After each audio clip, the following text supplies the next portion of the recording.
সচিবালয়ে আগুনের ঘটনা স্বাভাবিক নয় মন্তব্য করে এর সুষ্ঠু তদন্তের দাবি করেছেন এবি পার্টির যুগ্ম সদস্য সচিব ব্যারিস্টার আসাদুজ্জামান ফুয়াদ। দুপুরে চট্টগ্রাম প্রেস ক্লাবে মিট দ্য প্রেসে পলিসি বেসড পলিটিক্স শীর্ষক আলোচনা সভায় তিনি এই দাবি জানান।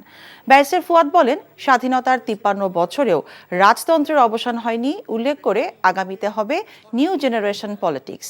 তিনি বলেন, যে আকাঙ্ক্ষায় 24-এর গণ অভ্যুত্থান হয়েছে, দেশ ছাত্র জনতার সেই আকাঙ্ক্ষার দিকেই যাচ্ছে।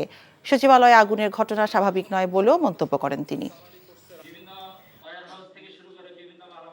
সচিবালয় দেখেন গতকালকে রাতে কি হয়েছে, এটা কোনোভাবে একটা সাধারণ ঘটনা, বিচ্ছিন্ন ঘটনা হইতে পারে না।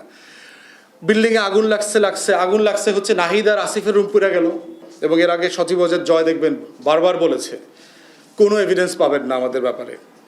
এবং তিনি কিন্তু তথ্য উপদেষ্টা ছিলেন, লাখ লাখ হাজার হাজার কোটি টাকা লুটপাটের নায়ক ছিলেন তিনি। অতএব তার ডিপার্টমেন্টটা পুড়ে গেছে আজকে, নাহিদ যেটার দায়িত্বে এখন। তো সরকারকে আমি বলবো সিরিয়াসলি ইনভেস্টিগেট করবার জন্য।